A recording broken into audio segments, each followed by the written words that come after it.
बिस्मिल्लाहिर्रहमानिर्रहीम अस्सलामुअलैकुम नाजरीन। आज का जो मेरा टॉपिक है वो है गंदम को खाद की स्प्रे।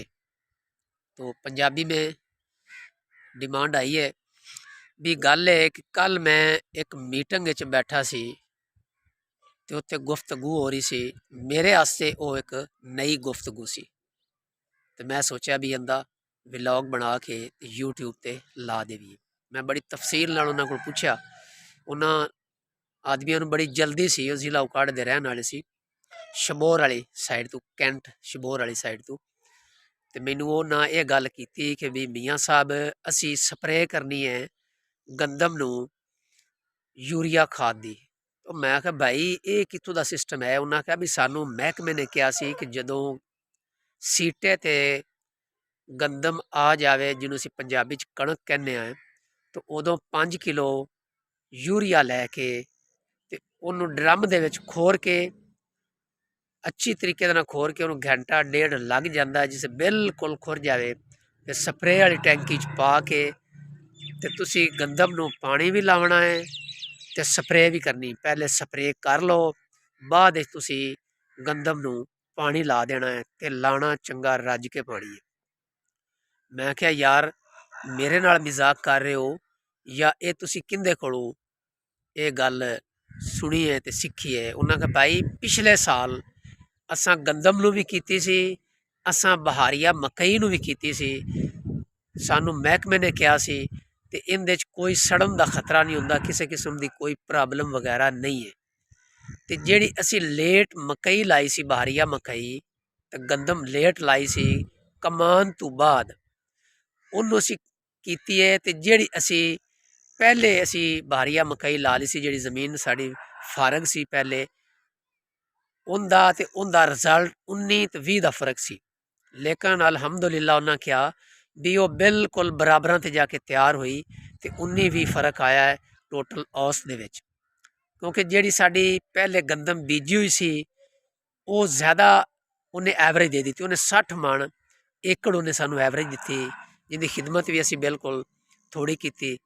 ਤੇ ਜਿਹੜੀ ਅਸੀਂ 1 ਮਹੀਨਾ ਲੇਟ ਗੰਦਮ ਬੀਜੀ ਸੀ ਦਸੰਬਰ ਦੇ ਮਹੀਨੇ ਦੇ ਵਿੱਚ, ਅਸੀਂ ਉਹਨੂੰ ਸਪਰੇਅ ਤਾਂ ਬੇਸਿਕਲੀ ਉਹਨੂੰ ਕਰਨੀ ਸੀ। ਅਸੀਂ ਦੋਨਾਂ ਨੂੰ ਕਰਕੇ ਤਜਰਬਾ ਕਰ ਲਿਆ ਵੀ ਜਿਹੜੀ ਐਡਵਾਂਸ ਗੱਡੀ ਹੋਈ ਅਕਤੂਬਰ ਦੇ ਵਿੱਚ, ਅਕਤੂਬਰ ਦੀ 28 ਤਰੀਕ ਨੂੰ, ਉਹ ਕੀ ਰਿਜ਼ਲਟ ਦਿੰਦੀ ਤੇ ਇਹ ਕੀ ਰਿਜ਼ਲਟ ਦਿੰਦੀ ਹੈ।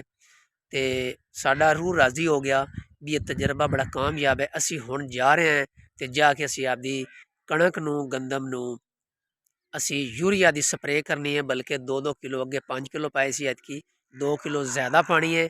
ਐਤਕੀ ਅਸੀਂ ਲੇਟ ਨਹੀਂ ਗੱਡੀ ਵੀ ਟਾਈਮ ਤੇ, ਲੇਕਿਨ ਉਹਦੇ ਬਾਵਜੂਦ ਅਸੀਂ ਦੁਬਾਰਾ ਸਪਰੇਅ ਕਰਨੀ ਹੈ। ਇਹਦੇ ਨਾਲ ਨਾ ਕੋਈ ਕੀੜੀ ਪੈਂਦੀ ਹੈ, ਕਿਸੇ ਕਿਸਮ ਦੀ ਕੋਈ ਮੱਛਰੀ ਵਗੈਰਾ ਨਹੀਂ, ਕੋਈ ਬਿਮਾਰੀ ਨਹੀਂ, ਔਰ ਅਲਹਮਦੁਲਿਲਾ ਅੱਛਾ ਰਿਜ਼ਲਟ ਦਿੰਦੀ ਸਪਰੇਅ।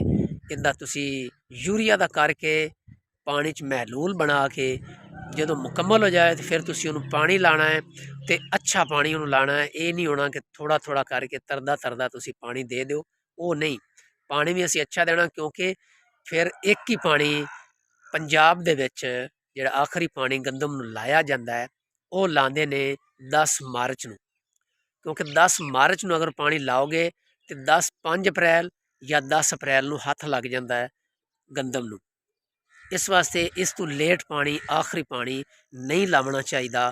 ਤੇ ਤੁਸੀਂ 1 ਮਾਰਚ ਨੂੰ ਲੈ ਕੇ ਤੇ 10 ਮਾਰਚ ਦੇ ਦਰਮਿਆਨ ਆਖਰੀ ਤੁਸੀਂ ਪਾਣੀ ਲਾਓ। ਤੇ ਜਿਹੜਾ ਤੁਸੀਂ ਸਪਰੇਅ ਕਰਨੀ ਹੈ ਉਹ ਇਸ ਮਹੀਨੇ ਫਰਵਰੀ ਦੇ ਵਿੱਚ ਕਰਨੀ ਹੈ। ਕਿਉਂਕਿ ਜਦੋਂ ਵੇਖੋ ਗੱਭੇ ਤੇ ਗੰਦਮ ਆ ਗਈ, ਸੀਟਾ ਕੱਢਣ ਲੱਗੀ ਹੈ, ਮਾਮੂਲੀ ਤੁਹਾਨੂੰ ਨਜ਼ਰ ਆਵੇ, ਬਿਲਕੁਲ ਮਾਮੂਲੀ, ਤਾਂ ਤੁਸੀਂ ਉਹਨੂੰ ਸਪਰੇਅ ਲਾਜ਼ਮੀ ਕਰੋ। ਤੇ ਸਲਫਰ ਵੀ ਤੁਸੀਂ ਲਾ ਸਕਦੇ ਨੇ, ਕੋਈ ਪਰੇਸ਼ਾਨੀ ਨਹੀਂ।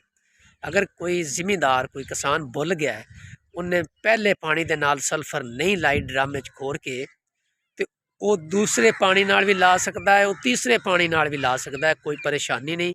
ਪਹਿਲੇ ਪਾਣੀ ਦੇ ਨਾਲ ਜ਼ਿਆਦਾ ਫਾਇਦਾ ਦਿੰਦੀ ਹੈ, ਦੂਸਰੇ ਜਾਂ ਤੀਸਰੇ ਪਾਣੀ ਦੇ ਨਾਲ 50% ਉਹਦੇ 'ਚ ਫਾਇਦੇ 'ਚ ਇਜ਼ਾਫਾ ਹੋ ਜਾਂਦਾ ਹੈ। ਮੈਂ ਉਹੀ ਗੱਲ ਦੱਸੀ ਕਿਉਂਕਿ ਰਾਤ ਦੇ ਟਾਈਮ ਮੈਂ ਵੀਡੀਓ ਨਹੀਂ ਬਣਾਈ। ਅਸਾਂ ਮੇਰੇ ਦੋਸਤਾਂ ਨੇ, ਰਿਸ਼ਤੇਦਾਰਾਂ ਨੇ ਸਲਫਰ ਲਗਾਈ ਸੀ। ਅੱਜ ਤਾਰੀਖ ਹੈ 13 ਤਰੀਕ, ਸੌਰੀ ਅੱਜ 13 ਤਰੀਕ ਹੈ। ਤੇ ਉਹਨਾਂ ਨੇ ਸਲਫਰ ਲਗਾਈ ਸੀ ਇਸ ਸੋਮਵਾਰ ਨੂੰ ਜਿਹੜਾ ਪਿੱਛੇ ਸੋਮਵਾਰ ਗੁਜ਼ਰ ਗਿਆ ਹੈ। ਤੇ ਉਹ ਮੈਂ ਕਿਹਾ ਵੀ ਇੰਨੀ ਲੇਟ ਤੁਸੀਂ ਲਾ ਰਹੇ ਹੋ, ਮੈਂ ਵੀਡੀਓ ਬਣਾਉਣੀ ਸੀ। ਉਹਨਾਂ ਕਿਹਾ ਵੀ ਬਣਾ ਲਓ।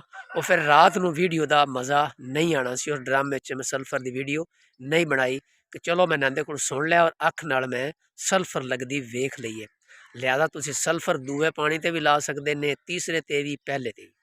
ਤੇ ਜਿਹੜੀ ਸਪਰੇਅ ਤੁਸੀਂ ਕਰਨੀ ਹੈ ਉਹ ਤੁਸੀਂ ਫਰਵਰੀ ਦੇ ਮਹੀਨੇ 'ਚ, ਅੱਜ ਵੀਡੀਓ 12-13 ਤਰੀਕ ਹੈ, ਅਗਰ ਅੱਜ ਤੁਸੀਂ ਪਾਣੀ ਲਾਉਂਦੇ ਨੇ ਜਾਂ ਇਸ ਤੋਂ 15 ਤਰੀਕ ਨੂੰ ਪਾਣੀ ਲਾਉਂਦੇ ਨੇ, ਉਹਦੇ ਨਾਲ ਤੁਸੀਂ ਯੂਰੀਆ ਦੀ ਸਪਰੇਅ ਲਾਜ਼ਮੀ ਕਰਨੀ ਹੈ। ਬਿਲਕੁਲ ਕੀੜੀ ਦਾ ਖਤਰਾ ਨਹੀਂ ਹੈ। ਉਂਝ ਯੂਰੀਆ ਉੱਤੋਂ ਛੱਟਾ ਨਹੀਂ ਮਾਰਨਾ, ਉਹਦੇ ਨਾਲ ਬਿਮਾਰੀ ਪੈਣ ਦਾ ਖਤਰਾ ਹੁੰਦਾ। ਉਹ ਯੂਰੀਆ ਵਿੱਚ ਪਾਪਿਆਂ ਦੇ ਵਿੱਚ, ਮੁੱਢਾਂ ਦੇ ਵਿੱਚ ਉੱਤੇ ਉਹ ਰਹਿ ਜਾਂਦੀ ਹੈ ਤੇ ਫਿਰ ਉਹ ਬਿਮਾਰੀ ਬਣਦੀ ਹੈ। ਜੇ ਅਗਰ ਸਪਰੇਅ ਕਰੋਗੇ ਤਾਂ ਉਹ ਜ਼ਿਆਦਾ ਬਿਹਤਰ ਹੈ।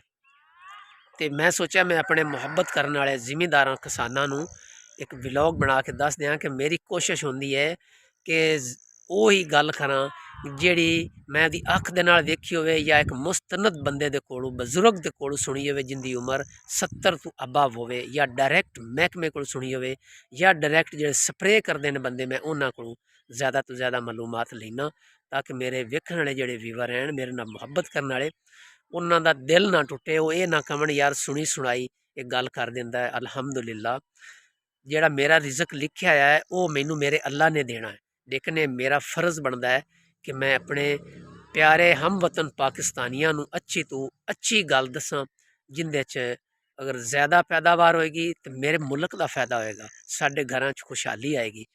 ਤੇ ਮੈਨੂੰ ਉਮੀਦ ਹੈ ਅੱਛੀ ਗੱਲ ਨੂੰ ਅੱਗੇ ਫੈਲਾਉਣਾ ਜਾਂ ਦੱਸਣਾ ਕਿਸੇ ਨੂੰ ਸਦਕਾ ਜਾਰੀ ਹੈ।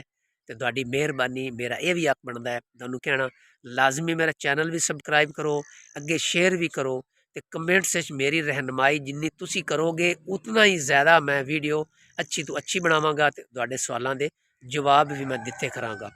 ਤੁਸੀਂ ਮੇਰੀ ਗਲਤੀ ਕੱਢੋਗੇ ਤੇ ਮੈਂ ਜ਼ਿਆਦਾ ਤੋਂ ਜ਼ਿਆਦਾ ਅੱਛੀ ਵੀਡੀਓ ਬਣਾਵਾਂਗਾ, ਉਹਦੇ ਤੇ ਰਿਸਰਚ ਕਰਾਂਗਾ।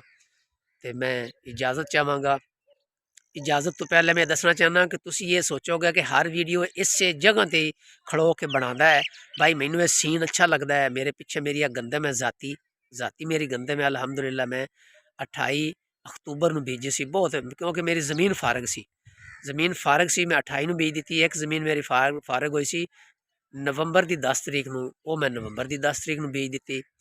तो इस वास्ते जी ये टेंशन नहीं लैनी कि इक्के जगह पर खड़ो के विलॉग बनाना। मैनू ये सीन अच्छा लगता है जी, मैं इत्थे खड़ो के हर किस्म का विलॉग बनाना।